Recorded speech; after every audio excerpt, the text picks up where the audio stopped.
หมายความว่ามีศีลประจำแล้วอยู่ที่ใจศีลอยู่ที่จิตแล้วนั้นมาศีลอยู่ที่จิตแล้วท่านจะมีแต่ความสุขท่านจะมีแต่ความเจริญจะรุ่งเรืองวัฒนาสถาพรตลอดจนชีวิตหาไม่เพราะฉะนั้นเนี่ยพระพุทธเจ้าสอนง่ายๆแต่หายากให้บำเพ็ญทานบำเพ็ญศีลบำเพ็ญจิตภาวนาแต่เหตุใดเล่าให้บำเพ็ญทานทำไมต้องรับศีลก่อนก็ถวายทานเพราะเราตั้งใจเจตนาแล้วคือทาน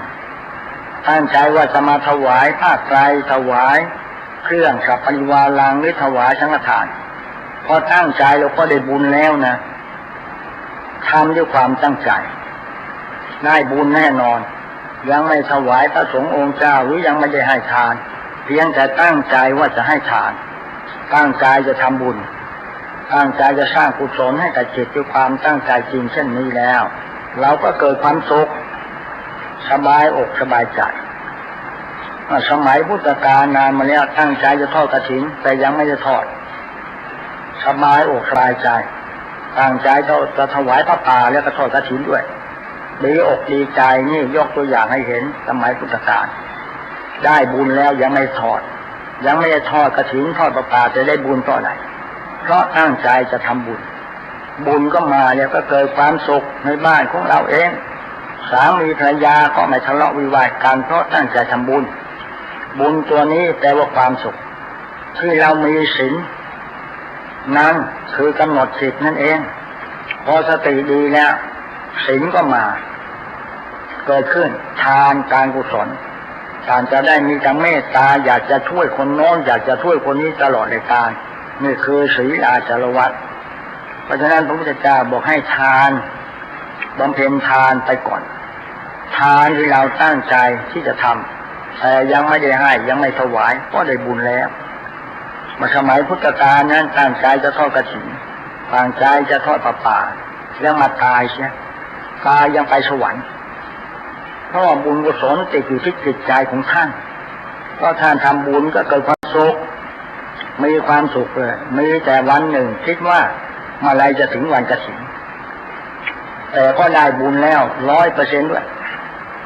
ที่เราตั้งใจเนี่ยสำคัญมากเพราะฉะนั้นทำอะไรทำด้วยความตั้งใจหน่อยจะทำบุญทำอะไรอย่าแหนงแทงใจอย่าทำโดยเสียไม่ได้โดยถวายปัจจัยแล้วก็เสียดายหรือถวายแล้วก็ไม่สบายใจถวายแล้วก็มีแต่ความทุกข์หาความสุขไม่ได้ฉันอย่าทำเลย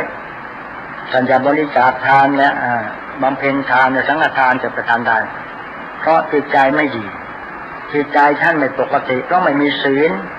เพราะฉะนั้นเวลาจะถวายจึงรับศีลอีกครั้งหนึ่งเพื่อให้ความมั่นใจพัฒนาศีลรับศีลเสร็จแล้วก็ถวายทานทานของท่านจะประเสริฐที่สุดต้องมีสติย้ำอยู่เสมอย้ำให้เรามีปัญญาจะทำอะไรทำด้วยปัญญาทำด้วยการแก้ปัญหาสมปรารถนาในความสุขนั่นคือบุญได้แต่บุญได้กุศลเกิดขึ้นกับตัวของท่านเองโดยเฉพาะเพราะฉะนั้นท่านสาธุชนทั้งหลายทำในธรรมด้วยความตั้งใจได้แน่นอนยังไม่ทันจะถึงเวลาที่จะไปถวายเราคิดถึงบุญแล้วโอ้เราเตรียมไว้ของข้าวของมากมายจะถวายทานถวายภัตตาหารจะประสงค์เพียงตั้งใจสติก็ดีและมีความสุขความสุขนั่นคือบุญแท้ๆความสุขนั้นแน่นอนไม่ผันแปรไม่กลับกรอกไม่หลอกลวงใครเพราะเราตั้งใจทำบุญสามีภรรยาพอเจริญพรจะทำบุญต้องปรึกษากันนะไม่ใช่ภรรยามาวัดลักเงินสามีมาทำบุญโยมจะไม่ได้บุญเลยนะแต่ได้แต่ไม่เต็มเม็ดเต็มหน่วยถ้าเราบอกกันเราทำมาหาได้ด้วยกันแล้วนะถ้าจบศีลจบทานด้วยกันสาธุปัตตานุโมทนาใหม่บุญสำเร็จด้วยการอนุโมทนาโยมจะมีความสุขในครอบครัวสามีภรรยาทำอะไรก็ปรึกษาปรองดองกันเหมือนญาติพี่น้องในครอบครัวเป็นพี่เป็นน้องกันปรองดองซึ่งกันและกันทำอะไรก็ปรึกษาหารือกันถ้าจะทำบุญเหรอสามีก็อนุโมทนาสามีจะทำบุญภรรยาก็อนุโมทนาเพราะได้บุญร่วมกันจบร่วมกันชีวิตท่านจะในครอบครัวท่านจะราบรื่นชีวิตท่านจะชื่นบาน จะไม่มีแหนงแคลงใจจะไม่มีกระบ่อนกระแบ่งกระตอนกระแต่งแต่ประการใดน้ำใสไหลไม่ขาดสายสวาดขาดได้อย่างไรไม่มีขาดสายด้วยการใจบุญสุนทานใจบุญทำบุญแล้วก็สุนทานให้ทานด้วยทั้งให้ทั้งบุญให้ทั้งทานให้ทั้งการกุศลกุศลตัวนี้แปลว่าทำด้วยความตั้งใจไม่อย่าทำโดยเสียไม่ได้อาตมาจึงไม่บอกบุญญาติโยมไม่พิมพ์ซองแน่นอนอาตมานี่ยกตัวอย่างให้เห็นว่าอาตมาเนี่ยบอกบุญโยมเนี่ยโยมเขาไม่ได้รู้ตัวคิดว่าหลวงพ่อบอกบุญไหนหลวงพ่อมีบุญคุณกับเราทำซะหน่อยทำโดยเสียไม่ได้เลยก็ไม่ได้ตั้งใจเต็มเม็ดเต็มหน่วยจะประการใดและโยมก็คงไม่ได้บุญตามนั้นอาตมาจึงไม่มีนโยบายที่แจกซองโยมบางทีวัดอื่นเขาเอาซองมาให้อาตมาสตางค์ใส่เองและจบศีลจบทานไปแทนโยมจะไม่ขอเลยเอาไปเลี้ยรายญาติโยมแน่นอนเพราะตั้งใจแล้วจะไม่เลี้ยรายใครแต่ท่านผู้ทำบุญนั้นถึงหากว่าไม่มีใครเลี้ยรายแต่เจตนาหังพิกเวกรรมังวัฏามิเจตนาเป็นตัวกรรมจากการกระทำเป็นตัวบุญท่านจะได้บุญ 100% เลยทำด้วยศรัทธาทำด้วยความเชื่อทำด้วยความเลื่อมใสอันชัดเจนแล้วมันอย่างอาตมาเนี่ยจะเอาอะไรไปฝากใครเอาไปให้ใครมันชื่นใจตลอดรายการว่าจะไปบ้านใครก็เอาของไปฝากบางทีโยมเนี่ยเขาแผ่แล้วเขาก็อยากจะใช้ทานยาลมบ้างก็เอาลมยาลมไปให้ของที่ถูกใจดีแม่แน่นอนเพราะเราอยากให้อยากทำอยากการกระทำของเราเป็นบุญนั่นคือความสุขความเจริญรุ่งเรืองของชีวิตใช่หรือไม่ญาติโยมทั้งหลายที่มาเจริญกรรมฐานต้องการให้มีความสุขในจิตใจไม่ต้องการให้ทุกข์กายทุกข์ใจอย่าทุกข์ไปว่าจิตใจจะประการใดเจริญกรรมฐานต้องการความสุขที่ใจนั้นจิตใจดีจิตใจมีปัญญาจะได้แก้ไขปัญหาได้จิตใจไม่ดีแล้วไม่ปกติขาดศีลไม่มีกับท่านเพราะท่านไม่มีสติทำอะไรจะเป็นบุญไหมจะเป็นกุศลไหมไม่เป็นแน่นอนจะไม่เป็นบุญไม่เป็นกุศลแต่ประการใดคนที่มีบุญวาสนานั้นจะต้องมีกตัญญูตเวทิตาธรรมอีกด้วยจะเป็นคนสุภาพชนอ่อนโยนอ่อนหวานตลอดรายการและเป็นคนเสียสละได้โดยไม่หวังผลตอบแทนแล้วก็เป็นบุคคลที่ซื่อสัตย์สุจริตเป็นขยันประหยัดให้มั่นหันหลังให้อบายคนนั้นใจก็ซื่อมือก็สะอาดทำอะไรเฉียบขาดเป็นธรรมมีประโยชน์จากการกระทำของท่านมากเพราะการทำกรรมฐานท่านจะไปหวังให้เป็นยาวสวรรค์นิพพานหวังพื้นฐานชีวิตเราเนี่ยวางพื้นฐานให้มีศีลได้ไหมให้มีสมาธิให้มีปัญญากายสิกขา3ครบเหมือนอย่างพระนวากะที่ท่านบวชท่านต้องการกายสิกขาครบตลอดพรรษา3ตัวเนี่ยศีลสมาธิปัญญาทำให้คนมีหน้ามีตาทำให้คนมีราคาทำให้คนนั้นมีความสุขตลอดไปจนชีวิตหาไม่อย่างนี้สำคัญมากบางคนไม่เข้าใจถวายสังฆทานเยอะจะไม่รู้ว่าสังฆทานเป็นอย่างไรไม่ได้เจาะจงจากประการใดแล้วจะให้ใครเหรอไม่อยากถวายหลวงพ่อเอาซองมาถวายเป็นอัจฉริยะใสถวายส่วนตัวก็ตามแต่อาตมาเนี่ยจะใช้หมดใช้ที่เป็นประโยชน์กิจกรรมของสงฆ์ต้องเป็นประโยชน์ต่อประชาชนนี่คือศีลเนี่ยถ้าหากว่าท่านผู้ใดมีสติกำกับจิตท่านจะมีปัญญาทำอะไรก็ให้เกิดปัญญาใช้ปัญญาก่อนคิดก่อนใช้เวลาที่มีประโยชน์ต่อชีวิตในกิจประจำวันแล้วท่านทำไปเถอะจะไปค้าขายธุรกิจท่านจะรวยนะรวยตัวนี้มาจากความสุขมาจากความเจริญทางจิตใจถ้าจิตใจโยมไม่ดีเนี่ยขาดสติขาดศีลขาดความเป็นปกติแล้วรวยไม่ได้จะไม่รวยเลยคนรวยนั่นน่ะไม่ใช่คนเห็นแก่ตัวนะคนที่มีสติสัมปชัญญะเป็นคนไม่เอารัดเอาเปรียบใครเป็นคนอยากจะให้อยากจะช่วยตลอดไปชีวิตเขาจึงรุ่งเรืองชีวิตเขาจึงมีความสุขความเจริญด้วยปัญญาลูก9ดีหมดทั้งตระกูลมีลูก3คนดีหมด3คนมีลูก5คนดีหมด5คน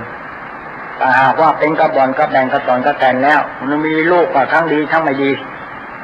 ดีบ้างไม่ดีบ้างเป็นต้นนี่มันคนละอย่างกันไม่เหมือนกันอย่างที่กล่าวแล้วเช่นเดียวกันการเจริญกรรมฐานจะมีประโยชน์ต่อชีวิตจิตประจำวันมากไม่ต้องจำเป็นไปรับศีลที่วัดโน้นออกศีลที่วัดนี้อะไรทำนองนี้เป็นต้นถ้าเรามีสติควบคุมจิตเป็นหัวหน้าใหญ่อันยิ่งใหญ่ควบคุมหางเสือเรือไปตรงที่หมายอย่างที่ตมาเปรียบเทียบไปโยมฟังมาหลายทุกวันทักว่าเราเนี่ยนาวาเรือเราเนี่ยคือต้องมีกัปตันต้นหนต้นก่อนปากเรือไปเหนือลงจากนั่นแหละถึงจะไปได้ถึงสุขความเจริญรุ่งเรืองต้องมีเข็มทิศเข็มทางไม่ใช่ไปส่งเดชนึกจะทำอะไรก็ทำส่งเดชไม่มีสติทำไม่มีปัญญาชีวิตท่านจะรุ่งเรืองไหมสร้างบริษัทขายของทำส่งเดชไม่มีเหตุมีผลท่านจะเจริญไหมท่านจะได้กำไรชีวิตไหมชีวิตขาดทุนเมื่อไหร่ค้าขายก็ขาดทุนด้วยถ้าชีวิตเราดีแล้วรุ่งเรืองในจิตใจแล้วจะหยิบอะไรก็มาเป็นเงินเป็นทองหมดค้าขายก็ร่ำรวยเห็นทันตาออกมาอย่างนี้ชัดเจนคนที่ไร้ศีลไร้ธรรมกิจกรรมไม่ดีแล้วก็ความสุขความเจริญในชีวิตไม่มีเลยจะทำอะไรก็ไม่ได้ผลนะในเมื่อไม่ได้ผลขึ้นมาเนี่ยก็เสียใจขาดทุนแล้วขาดทุนชีวิตของเราที่อยู่มาอยู่ด้วยความขาดทุนไม่ได้อยู่ด้วยกำไรแต่ประการใดชีวิตนี้จะหาประโยชน์อันใดเล่าที่โยมมาทุกวันพระก็โปรดคิดตรงนี้นะเรามาเจริญพระกรรมฐานเนี่ยต้องการมีไตรสิกขาสามครบถ้าโยมพิจารณาชนิดจะครบเลยว่าศีลคือสติสัมปชัญญะบวกผนวกบวกกันก็ได้เป็นตัวปัญญาคือสมาธิภาวนาให้เกิดปัญญาต้องประกอบด้วยสติสัมปชัญญะต้องมีสมาธิอย่างเดียวไม่ได้ขาดสติขาดสัมปชัญญะเดี๋ยวจะเพี้ยนไปปลาจะเหเล่ไปทางไหนไม่ทางตรงที่หมายเรือก็หมุนอยู่กลางทะเลขาดกัปตันต้นหนขาดสติสัมปชัญญะแล้วมีแต่สมาธิสติไม่มีต้องถอยสมาธิออกมาสติยัดเข้าไปเอาสติยัดเข้าไปแล้วท่านจะรู้เลยว่าท่านตัวท่านคืออะไรจะเอาสมาธิอย่างเดียวไม่ได้ถ้าสมาธิเคร่งนั่งงูบงาบนะบางทีนั่งวุบท้องหนอวุบหนอวุบลงไปแล้วไม่ใช่ยานขึ้นนะสมาธิดีขาดสติในเมื่อขาดสติเอาสติยัดเอาถอยสมาธิออกเอาสมาธิออกเอาสติยัดเข้าไปท่านจะรู้ตัวทันทีท่านจะไม่งูบนะท่านจะไม่งูบอีกต่อไปตรงนี้นักปฏิบัติไม่ได้สนใจตรงนี้เลยงูบเลยบางทีครูบาอาจารย์ก็บอกว่ายานขึ้นแล้วยานขึ้นอะไรขาดสติถ้าไม่ขาดสติก็ง่วงหลับวูบลงไปนี่สมาธิมันแรงแต่ไม่มีสติถอยสมาธิออกถอยสมาธิเอาสติยัดโดยวิธีอย่างไรถ้าเรามีสมาธิมากมันจะง่วงนั่งกรรมฐานเนี่ยง่วงตลอดสมาธิแรงมากนั่งปั๊บจิตจริงเลยแต่ไม่มีสติมันคอยจะวูบมันคอยจะง่วงตลอดเวลาเพราะฉะนั้นถอยสมาธิออกเอาสติยัดวิธีทำอย่างไรท่านผู้นักปฏิบัติกรรมฐานจะทำอย่างไรบางทีนั่งปั๊บสมาธิมาแล้ววิวแล้วงูเขาอยากง่วงอยากหลับตาไม่อยากลืมตานี่สมาธิแรงขาดสติขาดศีลไม่ได้สมาธิศีลไม่มีใช้ปัญญาจะเกิดไหมไม่เกิดวิธีทำกำหนดรู้หนอตรงนี้รู้หนอเพราะว่าตอนสมาธิมันมากเนี่ยมันไม่รู้ตัวนะมันโง่ไม่รู้ตัวนะขอฝากไว้แล้วงูตอนฟองตอนรู้ตัวไม่รู้ตัวเพราะฉะนั้นจึงต้องกำหนดว่ารู้หนอรู้ตามสภาพความเป็นจริงของชีวิตคือรูปนามขันธ์ห้าเป็นอารมณ์กำหนดหายใจยาวๆแล้วกำหนดรู้หนอ นี่เรียกว่าถอยสมาธิออกเอาสติยัดเข้าไปพอสติยัดเข้าไปปัญญาเกิดทันทีพอหายง่วงไม่งูปัญญาจะบอกเลยว่าเราได้อะไรที่เราลืมไปแล้วตั้งหลายปีคิดออกหมดเพราะอะไรเพราะว่าสิ่งแวดล้อมในหัวใจมันออกไปหมดจิตก็ใสทำให้จิตใสขยายปัญญาเล่นลักในหัวใจก็ออกบอกให้เรารู้ได้ชัดเจนตรงนี้ขอบอกผู้ปฏิบัติด้วยไม่ค่อยทำกันเลยบางทีงูเข้าไปบางทีครูบาอาจารย์วัดไหนก็ไม่ทราบบอกยานขึ้นแล้วปล่อยเลยขาดสติไหมขาดการกำหนดจำไหมในเมื่อขาดการกำหนดเนี่ยอาจจะเสียดายนะทำไม่ได้อะไรต้องถอยสมาธิออกด้วยการเอาสติยัดก็คือให้ใจยาวๆกำหนดรู้หนอเดี๋ยวความรู้นั้นเกิดปัญญารอบรู้ในกองการทั้งขานอ่านตัวออกบอกตัวได้ใช่ตัวเป็นที่เห็นชัดเจนออกมาอย่างนี้บางคนปล่อยเลยง่วงก็ปล่อยเลยแล้วก็บางทีก็หลับลงไปตรงนี้หลับไปเราไปตามเรื่องไม่ได้ขาดสติไม่ได้ขาดศีลไม่มีเลยเผลอหลับเผลอแล้วก็กลายเป็นอย่างอื่นเพี้ยนไปเลยเป็นนิมิตเลยเห็นเป็นนิมิตเห็นเป็นภูเขาเห็นโน่นเห็นนี่กลับไปเห็นแฟนเก่าเข้ามาแหละแฟนเก่าข้างไหนก็ไม่รู้นะบางคนมาเล่าให้จะมาฟังบอกหลวงพ่อฉันนั่งไปแฟนเก่าฉันเนี่ย20 ปีแล้วไม่เจอกันนั่งกรรมฐานเห็นเลยใช่ไหมเห็นแฟนเก่าเห็นมาตอนเที่ยวกันที่ตรงสะพานที่สะพานพุทธไอเอาเรื่องนั้นมาได้ยังไงเพี้ยนแหละขาดสติอย่างแรงเอาสมาธิอย่างนี้เดี๋ยวก็เพี้ยนเดี๋ยวเราไม่ชาติเดี๋ยวเราไม่ชาติออกมาชัดเจนคนที่ขาดสติเนี่ยคนไร้ศีลขาดความรู้ไม่เฉลียวฉลาดขาดธรรมะสติไม่มีนะท่านจะมีศีลไหมท่านจะไปรับพระ400 องค์ท่านก็ไม่มีศีล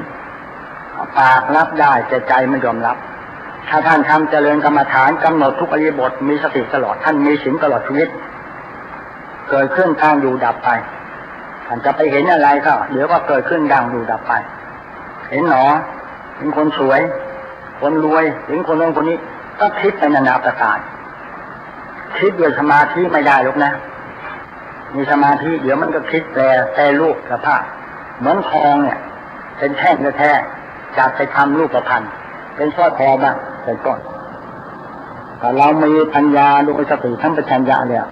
จะรู้เหตุผลต้นปลายของเราเองแล้วเราจะไม่คิดเรื่องอดีตที่ผ่านมาอดีตต้องปล่อยไปแล้วเราจะไม่ปราลบเรื่องนั้นต่อมาแต่ผู้ปฏิบัติกรรมฐานขาดสติตัวนี้จะปราลบเรื่องเก่า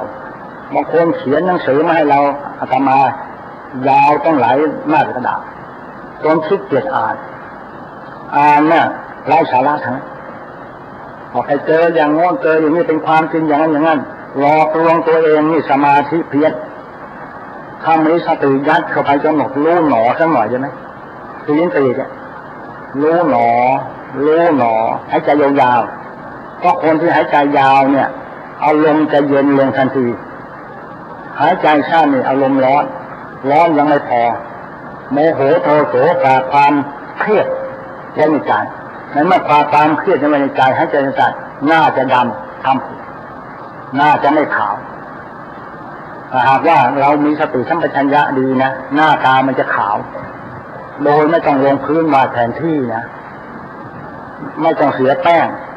ไม่ต้องเสียอะไรที่จะต้องเขียนคิ้วเขียนคางนะตัวงอเข้าใจไหมนะหลับแล้วเหรอนะไม่หลับอย่างนั้นใช้ได้คนมีศีลมีธรรมไม่หลับจะมีสติตลอดในการจะฟังอะไรก็มีเหตุมีผลสามารถจะคิดในปัจจุบันธรรมนั้นได้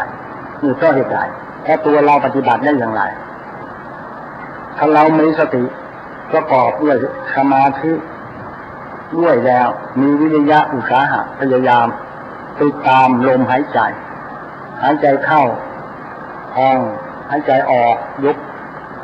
ตลอดรายการอย่าให้เสียเวลาไปเปล่าอย่าให้ใจทิ้งไปทำไมเปล่าเพราะฉะนั้นนักปฏิบัติจะอยู่ในท่าใดก็ตามพองยุบมันมีอยู่แล้วเราก็ให้ใจเอาสติยัดเข้าไปพองหนอยุบหนอยัดเข้าไปโยมจะได้กำไรตลอดภายใน7 วันได้กำไรเนี่ยไม่ขาดทุนเลยเราอย่าไถน้ำลงดินไปเปล่าเอากระเป๋งกระป๋องรองจะได้น้ำไปรดต้นไม้หรือเอาไปใช้อะไรก็ยังมีประโยชน์กว่าที่จะต้องน้ำไหลลงดินแบบเปล่าเหมือนหายใจไม่มีสติขาดสติปล่อยหายใจไปตรงเดชไปถ้าท่านทั้งหลายจะขับรถอะไรเราก็หายใจเข้าออกอยู่แล้วตั้งสติไว้มีสติหายใจเข้าออกหายใจยาวๆไว้จะไปขับรถหรือไปอะไรอารมณ์ก็จะดีขึ้นในเมื่ออารมณ์ดีแล้วใจก็จะเย็นขับรถยังไม่ประมาทเลยนะจะไม่มีความประมาทไม่ต้องไปคล้องคาถาเลยบางทีได้เผลอขับรถแล้วเมอมองคิดถึงแต่แฟนเก่ามาจากไหนก็ไม่รู้เลยรถเปลี่ยงลงต้นมะขามแค่ก็ลงถนนไปเลยนะอะไรจะช่วยเราได้ศีลนี่แหละตัวเดียวเนี่ยมีประโยชน์มากสมาธิเป็นตัวหลักศีลเป็นตัวบริการสมาธิเป็นตัวปกครองและบริหารให้ได้ทั้งหมดสติตัวต้นสติตัวกลางสติตัวปลายสติตัวต้นคือระลึกก่อนว่าอะไรเนี่ยระลึกก่อนที่สติตัวกลางคือสัมปชัญญะปะทะคือความรู้ในปัญญารู้ในเหตุทุกคนรู้สิ่งซึ่งมีประโยชน์และไม่มีประโยชน์สติตัวปลายเรียกว่าตัวไม่ประมาทแปลว่าตัวปัญญาลองดูในกองการทั้งขานสำคัญเนี่ยขอผู้ปฏิบัติให้รับรู้ว่าตัวสติมี3 ตัวสติตัวต้นสติตัวกลางสติตัวปลายถ้าจะทำทรงเดชแล้วไม่มีเหตุมีผลแล้วท่านจะได้อะไรหรือต้องมาวิจัยวิจารณ์กันบ้างในทำนองนี้ท่านจะไม่เสียทีที่มาเจริญกรรมฐานหายใจมีประโยชน์มากหายใจยาวๆไว้ปอดดีนะพอคนหายใจสั้น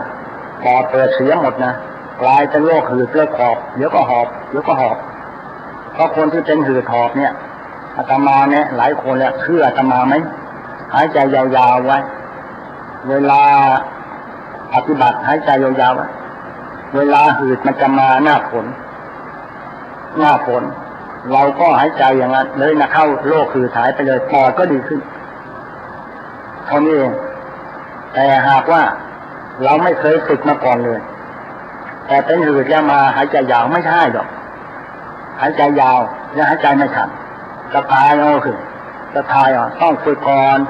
อนที่มันจะเป็นหืดก่อนที่มันจะหายใจสั้นๆหายใจสั้นๆไปปุ๊บตายไปเลย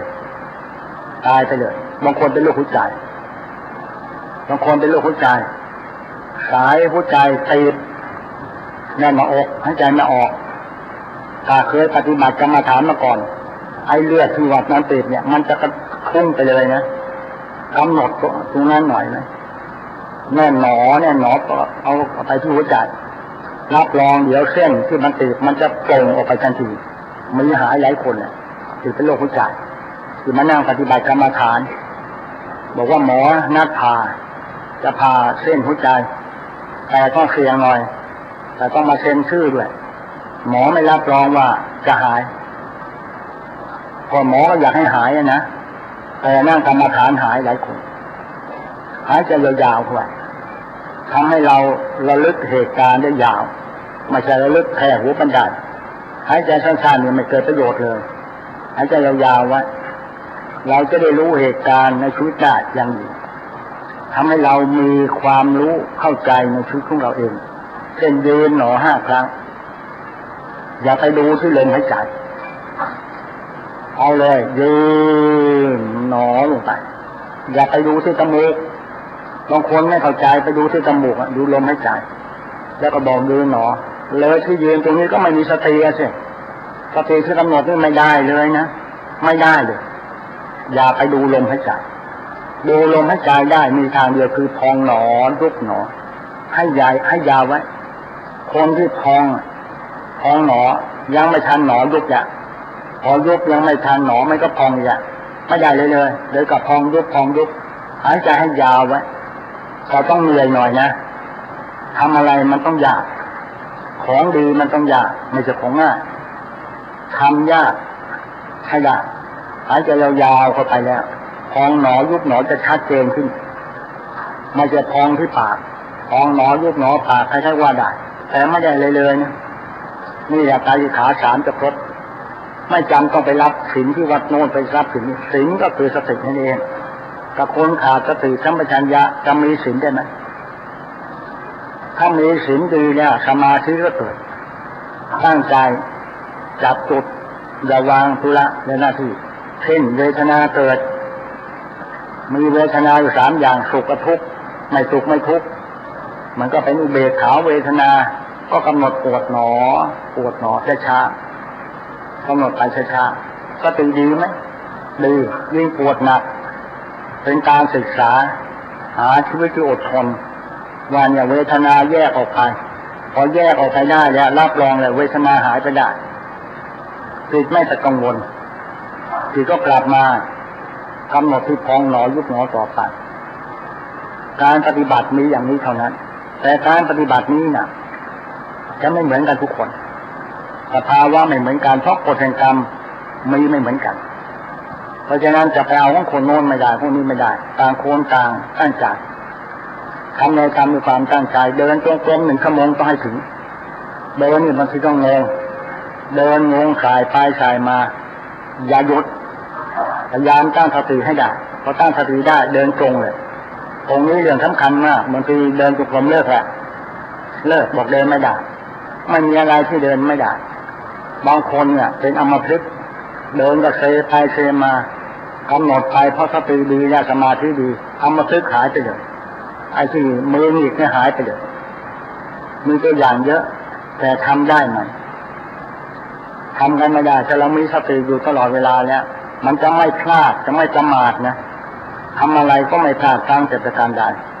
ก็มีประโยชน์สำหรับผู้ปฏิบัติเท่านั้นผู้ไม่ปฏิบัติจะรู้ได้ยังไงแล้วอารมณ์ก็ร้อนหายใจซ่านมีอารมณ์ร้อนแขนตึงตัวไม่ปกติด้วยก็ขอฝากญาติโยมแม่ผู้ปฏิบัติกรรมฐานถ้าว่าสมาธิมันแรงนั่งเท่าไรมันก็ง่วงมันจะปุ๊บลงไปตรงนี้ขอให้สมาธิด้วยการกำหนดว่ารู้หนอกำหนดหายใจยาวๆไว้รับรอง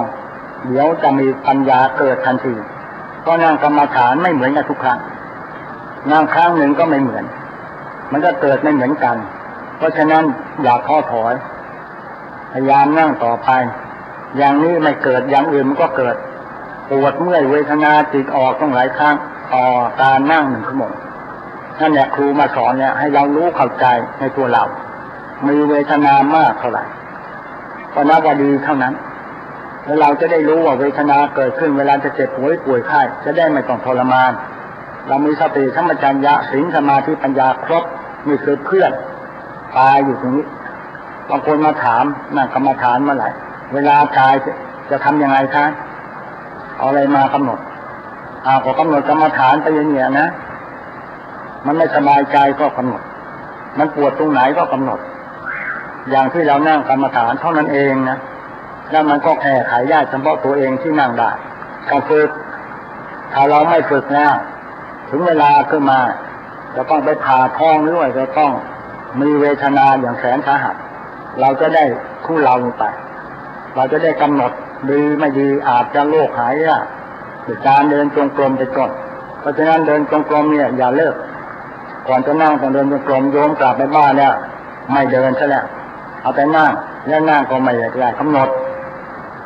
มีงานมากมายต้องคนเราเนี่ยงานมากมายเยอะแยะแต่กรรมฐานเป็นหน้าที่การงานเราก็กำหนดไปเรื่อยๆจะไปไหนก็กำหนดหน้าที่การงาน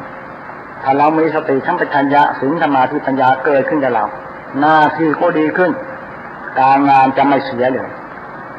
การงานจะเป็นปกติทำอะไรก็ไม่ขาดทุนชีวิตนี้ก็จะได้ทราบว่าเราได้กำไรชีวิตแน่ไม่ใช่คนขาดทุนอย่างแน่นอน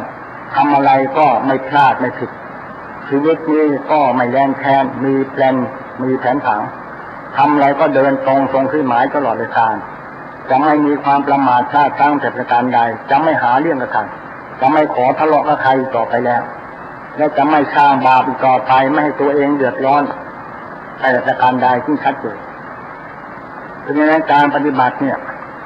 จึงยากมากไม่ใช่เรื่องง่ายๆแต่แล้วเราก็ต้องพยายามทำไปเรื่อยๆกลับไปบ้านก็ทำเพราะหน้าที่การงานที่เราทำดำเนินงานอยู่เนี่ยเราก็กำหนดกรรมฐานสติสัมปชัญญะไว้ตลอดรับรองไปรอดมีสติสัมปชัญญะตลอดในการตัวปัญญาถึงจะเกิดทำอะไรไม่ประมาทในท่าทางใจก็ไม่ร้อนใจเย็นคนใจเย็นเนี่ยกรรมฐานทำให้คนใจเย็นได้เย็นแล้วก็รวมตัวเป็นสามัคคีกายสามัคคีจิตตั้งสติไว้ตลอดในการถ้าแล้วเนี่ยน้ำจะละลายหมดโอกาสที่จะสามัคคีในจิตใจของเราได้ขาดความสามัคคีไม่มีปัญญาจะแก้ไขปัญหาอย่างไรก็ไม่ให้มีใครให้ความร่วมมือแต่ประการใดมีชัดเจนเพราะฉะนั้นการปฏิบัติธรรมกรรมฐานต้องการให้ใจเย็นต้องการให้มีสติสัมปชัญญะง่วงมันจะหายไปง่วงเนี่ยบางทีเดินตรงกลมแทบจะเซง่วงมากอย่าเลิกสมาธิมันมากเกินไปก็ถอยสมาธิรู้หนอเอาสติยัดตั้งสติใหม่แล้วก็เดินใหม่นั่งง่วงจัดไม่รู้จะแก้ได้ยังไงกำหนดรู้หนอแล้วก็ยังไม่หายให้เดินตรงกลมใหม่ไปเริ่มตั้งตนใหม่เดินตรงกลมใหม่เดี๋ยวท่านก็หายเองการง่วงเหงาหานอนก็หายมันเกิดจากผิมิทะหรือเกิดจากอะไร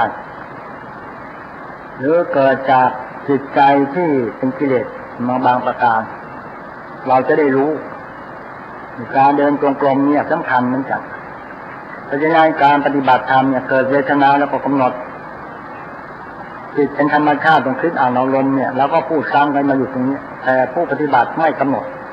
ปล่อยไปตามอัธยาศัยเสียงหนอสติมันจะมาคอยแล้วฟังเสียงเนี่ยไม่อัดก็ไม่เทปไม่บันทึกก็ตัดไปเลยขันธ์ห้ารูปนามเป็นอารมณ์เสียงกับหูเป็นอันเดียวกันไหมมันจะบอกชัดเจนมันคนละอันแล้วจะไปทำไมถึงจะเอาเสียงมาไว้เอามาบันทึกจิตตั้งสติสัมปชัญญะมีศีลสมาธิดีแล้วเสียงที่เลวร้ายนั้นจะไม่เข้ามานะมันจะออกไปเองโดยอัตโนมัติเสียงดีหรือเสียงไม่ดีก็ตามเรากำหนดได้ไหมได้ปัจจุบันไม่ได้ปัจจุบันอดีตไม่เอาอนาคตไม่เอาปัจจุบันเสียงที่ไม่ดีมันจะไม่เข้ามาหาเราจะเข้ามาก็เสียงที่ดีเสียงบุญเสียงกุศลเสียงเข้ามาแล้วเกิดความสุขเกิดความเจริญในชีวิตนี้ถึงจะได้ผลเสียงเข้ามาแล้วทำให้เราใจไม่สบายคนเขาด่ามั่งอะไรบ้างถ้าท่านหากว่าท่านกำหนดหน้าท่านมีปัญญาแต่จะไม่เอาเสียงอย่างนี้มาเลยนะแล้วชีวิตเราก็รุ่งเรืองเจริญรุ่งเรืองวัฒนาสถาพรด้วยการกตัญญูตเวทิตาธรรมต่อตัวเองได้ชัดเจนมากมิฉะนั้นท่านจะไม่ทราบเรื่องนี้เลยการเจริญกรรมฐานต้องจะรู้ตัวเองจะเข้าใจตัวเองนะจะแก้ไขปัญหาตัวเองไม่ต้องไปหาหมอดูสติบอกในชัดเจนควรจะแก้อย่างไรปัญญาบอกเลยอย่าประมาทควรจะทำอย่างไรบ้างแก้ตรงไหนอย่างไรบอกไว้ชัดเจนไม่ต้องไปปรึกษาใครเลยนะเพราะว่าปรึกษาทุกคนไม่ได้หรอกสมมติว่าเราจะค้าขายอะไรดียกตัวอย่างให้เห็นเราไปถามคนที่เขาขายกาแฟรวยเขาก็บอกว่าชงกาแฟขายรวยแน่นอนแต่เราไปชงเขาจะเจ๊งเลยทำไมเจ๊งชงไม่เป็นก็เจ๊งมันเราจะไปตามเขาได้นะคนที่เขาขายก่อสร้างขายเครื่องก่อสร้างนั่นเขาขายดีแต่เราจะบอกเขาศึกษาเขาบอกขายเครื่องก่อสร้างแต่เราไม่ถนัดเราไปทำเขาก็เจ๊งนี่เช่นเดียวกันเพราะฉะนั้นเราต้องตัดสินใจเองการเจริญกรรมฐานเป็นการตัดสินใจด้วยถูกต้องโดยมีสติสัมปชัญญะประจำอยู่แล้วพูดมาปั๊บตอบได้เลยพูดปั๊บตอบได้เลยถ้าเราไม่เตรียมตัวไว้ก่อนและไม่เคยฝึก เขาถามมาตอบไม่ได้ไม่รู้จะอะไรตอบนะต้องคิดก่อนเนี่ยเป็นการไม่ถูกต้องหรืออาจจะว่าเขาถามมาเนี่ยเราไม่ถนัดเราก็กำหนดจิตตั้งสติว่าคิดหนอเดี๋ยวออกมาตอบไปเลยก็ได้ผลก็จะตอบตรงกับปัญหาที่มันเกิดขึ้นณบัดนี้เนี่ยเพราะฉะนั้นตัวเราเนี่ยเป็นคนเรียกว่าปัญหาสร้างแต่ปัญหาให้ยุ่งวุ่นวายตลอดเวลาเพราะฉะนั้นการเจริญกรรมฐานต้องการรักษาสมบัติมนุษย์ไว้ให้ได้มนุษย์คืออะไรมีศีลมีธรรมมีกัลยาณมิตรมีกัลยาณธรรมรักษาสมบัติมนุษย์ไว้เท่านั้นแต่สวรรค์นิพพานไปได้ง่ายไม่ยากนะสำคัญมนุษย์นี้คือมีไม่พอแล้วก็ความเป็นสมบัติมนุษย์ก็หามีไม่ไหนเลยเราจะไปสวรรค์ได้ไหนเลยเราจะไปนิพพานไม่อยากตัดกิเลสได้ไหมตัดปัญหาได้ไหมกามราคะภวะตัณหาวิภวะตัณหาเป็นต้นถ้าตัดได้แล้วมันก็ไปนิพพานได้ตัดให้ไม่มีเชื้อมันจะเป็นเชื้อไขขึ้นมาอีกแล้วถึงจะไปนิพพานได้ไม่ใช่ของง่ายและไม่ใช่ของยากแต่คำว่าพื้นฐานของมนุษย์นี่ที่เราจะมีได้แสนจะยากถ้าหากว่าญาติโยมกำหนดตลอดไปกลับไปบ้านมีอะไรก็กำหนดมีอะไรกำหนดจะคิดอะไรก็คิดหนอก่อนจะพูดอะไรคิดก่อนกำหนดก่อนจะพูดตาจาอะไรก็ให้มีสัจจะมีเมตตาสัจจะเมตตาสามัคคีมีวินัยทำอะไรมันก็ได้มากในผลหรือการปฏิบัติธรรมอย่างที่กล่าวแล้วเช่นเดียวกันเพราะฉะนั้นคนเรานะคือจะมากล่าวสักครู่เนี่ยว่าหน้าที่การงานหนึ่งหน้าที่สองความดีสามความจริงสี่เหตุผลมีสี่ประการมีหน้าที่อะไรสร้างความดีไหมความจริงใจเกิดไหมแล้วมีเหตุผลหรือเปล่าไม่มีเหตุผลเลยแล้วท่านจะได้ความจริงใจอะไรไม่มีหน้าที่ขาดสติสัมปชัญญะเสียหน้าที่การงานก็เสียไปทำไม่ถูกหน้าที่ไม่รับผิดชอบคนที่รับผิดชอบเนี่ยจะมีหน้าที่ที่ดีสองมีความดีเป็นประจำคือศีลสมาธิปัญญาสติสัมปชัญญะด้วยการเจริญสติปัฏฐานสี่แล้วก็มีความจริงใจอาตมาพูดอยู่เสมอชายก็จริงหญิงก็แท้เป็นคนแก่ที่นำบูชาความจริงใจเนี่ยแสนจะยากไม่ค่อยจะมีกันเลยมีความจริงใจไหมมีความจริงใจก็เป็นคนมีเหตุผลแต่ความจริงใจไม่มีเหตุผลก็ไม่มีขึ้นหาเหตุผลไม่ได้เลยจะทำอะไรก็ไร้สาระบางคนเนี่ยเจริญกุศลภาวนาแล้วอาจจะเห็นความจริงใจขึ้นมาว่าความรักหน้าที่อาจจะรักหน้าที่ของท่านที่ทำอะไรอยู่ณบัดนี้หน้าที่การค้าหน้าที่ธุรกิจหน้าที่ราชการอาจจะรักหน้าที่มากขึ้นจะสนใจในหน้าที่ของตนก็ให้ดีขึ้นให้เจริญขึ้นแล้วความสนใจในความดีมีความดีตรงไหนจะสนใจในความดีจะไม่สนใจความชั่วแต่ประการใดนอกนั้นจากนั้นความมีเหตุมีผลมันจะเกิดขึ้นกับตนด้วยตัวปัญญาเรารู้ในกองการทั้งขานอ่านออกบอกหน้าใจเป็นความเคารพหลักความจริงมีสี่ประการเนี่ยเคารพหลักความจริงนะบางคนไม่รักเคารพหลักความจริงเลยเคารพแต่สิ่งที่เลวร้ายในสังคมทุกวันคนเราจึงเสียหายมากคนที่มีกตัญญูตเวทีและเจริญกรรมฐานได้หนึ่งบำรุงบิดามารดาจะไม่ทิ้งพ่อทิ้งแม่แน่นอนจะเคารพผู้ใหญ่ในตระกูลของตนแล้วไม่มาและเจรจาอ่อนหวานนอบน้อมกตัญญูทุกประการและจะไม่พูดยุยงส่อเสียดให้แก่ใครอีกต่อไปแล้วก็ไม่ตั้งเองเหนียวแน่นมันช่วยเหลือซึ่งกันและกันเรียกว่าทานการเสียสละมันจะเกิดขึ้นกับตัวท่านเองจะซื่อสัตย์สุจริตอันนี้ขยันประหยัดให้มันหันหลังให้อบายแล้วก็จะไม่โกรธง่ายสามารถตั้งสติข่มความโกรธไว้ได้ทันทีความโกรธนั้นจะไม่ฝังใจไปโกรธใครถึงคืนยังลูกมันยังขับติดต่อไปความโกรธก็ไม่มีขึ้นในตัวท่านเองโดยเฉพาะก็เกิดขึ้นกับท่านเองมีความหมายอย่างนี้ท่านจะได้เป็นหัวหน้าที่ดีสำหรับตัวเอง หัวหน้าที่ดีคืออะไรมีความรับผิดชอบสูงเพราะการเจริญกรรมฐานเนี่ยทำให้เรารับผิดชอบตัวเองสูงขึ้นมีความสุภาพสมบูรณ์ทั้งอ่อนโยนและอ่อนหวานที่จะมาพูดอยู่เสมอมีความจริงใจและบริสุทธิ์ใจต่อหน้าที่และสังคมมีความเสมอต้นเสมอปลายไม่เป็นคนที่ขาดการขัดแต่ประการใดทำอะไรก็เสมอต้นเสมอปลายไม่ละลำแต่ประการใดบอกให้ชัดเจนมีความเห็นอกเห็นใจและเข้าใจกันระหว่างเพื่อนร่วมงานและเด็กผู้ใหญ่จะเข้าใจกันได้ถ้าผู้ใดปฏิบัติกรรมฐานด้วยกันจะพูดรู้เรื่องง่ายเพราะจะพูดกันด้วยสติสัมปชัญญะ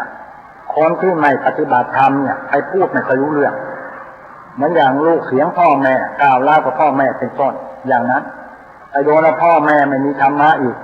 เลยก็ไปกันใหญ่เลยลูกก็ไม่มีคุณธรรมพ่อแม่ก็ไล่คุณธรรม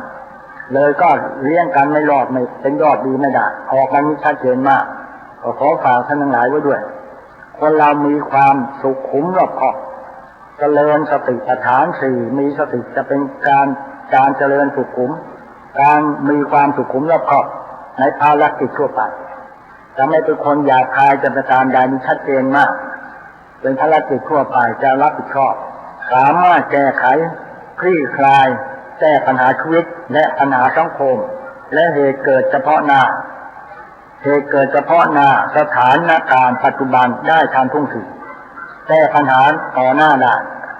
อดีตไม่เอาอนาคตไม่เอาจะเป็นคนอย่างนั้นจะสามารถแก้ปัญหาสถานการณ์ได้ทันท่วงทีไม่รอรีแต่ประการใดนอกเหนือจากนั้นจะประกอบด้วยเมตตาธรรมคนนั้นจะมีเมตตาธรรมตลอดการต่อหน้าและรับหลังในสังคมของประชาชนคนทั่วไปจะรับผิดชอบมีเมตตาธรรมแล้วรับรองทั้งต่อหน้าและรับหลังจะไม่มีนินทาใครจะไม่พูดแหนงแทงใจมายุแยงจะแทงแสะอีกต่อไปไม่ขึ้นห้วยลงเขาแน่นอนเมื่อมีความหมายอย่างนั้นเพราะฉะนั้นท่านผู้ปฏิบัติธรรมทั้งหลายจะขยันเฉพาะในหน้าที่การงานนอกหน้าที่จะไม่ขยันจะไม่ประมาทอีกต่อไปคือตัวระวังไม่ประมาทคือไม่ประมาทอีกแล้วทำอะไรจะไม่ผิดพลาดอีกต่อไปถึงจะมีผิดพลาดมากก็น้อยมากนอกเหนือจากนั้นมีปัญญารู้ทันเหตุผลที่จะแก้ไขปัญหาของเราเองโดยเฉพาะแล้วก็จัดงานเรียบร้อยจัดงานเรียบร้อยดีเนี่ยคนที่จัดงานเรียบร้อยแล้วก็เป็นคนที่มีสติรอบคอบนั่นแหละคือมีศีลสะอาดที่กินข้าวที่ถ่ายสะดวกทุกประการที่พูดไว้เสมอมาและจะเป็นคนกตัญญูต่อบิดามารดาต่อผู้มีอุปการะคุณอานิสงส์ก็จะเกิดขึ้นอย่างต่อไปนี้จากการเจริญกรรมฐานกตัญญูเนี่ยมีดังนี้หนึ่งทำให้รักษาคุณความดีเดิมไม่ได้และทำให้สร้างคุณงามความดีใหม่ได้อีกมากมายทำให้เกิดสติไม่ประมาททำให้เกิดหิริโอตปะมีความเกรงกลัวบาปทุจริตผิดศีลธรรมและทำให้เกิดขันติความอดทนทั้งปรากรำตลอดอดทนทั้งหนาวร้อนอดทนต่อความเจ็บใจในสังคมใครว่าไงก็ไม่โกรธไม่เคืองปัดบทอันนี้ไปได้เลยเนี่ยทำให้เกิดขันติจากการกระทำกรรมฐานเรียกว่าอานิสงส์แห่งการกตัญญูของตัวเองทำให้จิตใจผ่องใสมองโลกในแง่ดีก็คือหมายความว่าไม่มองคนในแง่ดีอย่าไปมองคนในแง่ร้ายเพราะคนเราเนี่ยมีทั้งดีทั้งไม่ดีถึงดีชั่วประการใดมองคนในแง่ดีไว้เขาก็จะมองเราในแง่ดีถ้าเราไปมองเขาในแง่ร้ายเขาก็มองแง่ร้ายกับเราถึงจะบอกว่าเขาร้ายมาอย่าร้ายก่อนเขาไม่ดีมาเอาความดีไปแก้ไขคนตนีให้ของที่ต้องการคนพูดเหลวไหลเอาความจริงใจไปสนทนามันชัดเจนนะท่านทั้งหลายจะไม่มีเรื่องกับใครเลยจะอยู่โดดเดี่ยวดายไม่มีเรื่องเสียใจในชีวิตตลอดไปจะมีแต่ความดีใจความสุขความเจริญตลอดไปนี่แหละไม่มองคนในแง่ที่ร้ายทำให้เป็นที่ชั้นเถิงของคนทั่วไปนอกเหนือจากนั้นทำให้คนอยากคบหาสมาคมมากมายคนจะมีคบเป็นเพื่อนเป็นฝูงคบแต่คนดีมีปัญญา ตลอดกาลทำให้มนุษย์และเทวดาอยากช่วยเหลือเราแล้วก็ทำให้ไม่มีเวรไม่มีภัยก็ใครไม่กองเวรกันแล้วเวรเนาะเวรกรรมเนาะกรรมเราเลิกกองเวรกองกรรมเวรชนะด้วยการไม่กองเวรกันแผ่เมตตาอย่างเดียวเลิกกองเวรกองกรรมกันตั้งแต่บัดนี้เป็นต้นไปมีความหมายทำให้ลาภยศเกิดขึ้นได้ง่ายได้เงินไหลนองทองไหลมาก็ง่ายเทวดาก็ช่วยเราทำให้บรรลุมรรคผลนิพพานได้สมปรารถนาทุกประการบางคนก็ไม่ทราบเหตุผลก็ขอญาติโยมไปแก้ปัญหาตัวเองปัญหามีเยอะเหลือเกินอย่าสร้างปัญหาเลยเอาแก้ปัญหาการเจริญกรรมฐานเป็นการแก้ปัญหาไม่ใช่สร้างปัญหาทำให้ยุ่งตรงนางตรงเพ่งตลอดเลยการหาความสุขในครอบครัวไม่ได้เลยสู้บ้านกระท่อมเล็กๆของสังทองเงาะป่าไม่ลดนายาใจอยู่ไปไร่ธนายังมีความสุขเพราะเขาเป็นผู้มีปัญญาคนที่มีปัญญานั่นจะมีความสุขคนที่ไร้ปัญญามีแต่สร้างความทุกข์หาความทุกข์ใส่ตัวเองความทุกข์อยู่ที่ไหนความทุกข์อยู่ที่ไหนตอบได้ทันทีก็ไม่ผิดอยู่ที่จิตใจของเราไปเอาทุกข์มาไว้ในใจเอาไม่เอาทุกข์มาไว้ที่นี่แล้วใครจะคนแก้แล้วจะไปหาหมอดูมาแก้ไปหาผีธาตุของมาแก้ชีวิตเราได้ไหมเราต้องแก้ตัวเองนะต้องแก้ตัวเองเรามีปัญหาเกิดขึ้นแผ่เมตตาให้ศัตรูเป็นมิตรเขาเป็นศัตรูกับเราก็จริงแหละแต่เพราะว่าเราไม่เป็นศัตรูกับเขาแล้วแผ่เมตตาไปในไม่ช้าศัตรูนั้นจะต้องพูดกับเราก่อนทั้งหลายลองดูนะบางทีเป็นศัตรูกันมานานแล้วอาจจะครั้งพ่อแม่เนี่ยลบราฆ่าฟันฆ่ากันตลอดมาถ้าเราแผ่เมตตากรรมฐานไปได้จิตใจก็มีความสุขคือไม่อิจฉาใครไม่ริษยาใครแล้วต่อไปนั้นบัดนี้เราก็มีความสุขนอนก็หลับทำอะไรก็เจริญรุ่งเรืองวัฒนาตถาพรเรียกว่าเมตตาธรรมนำสุข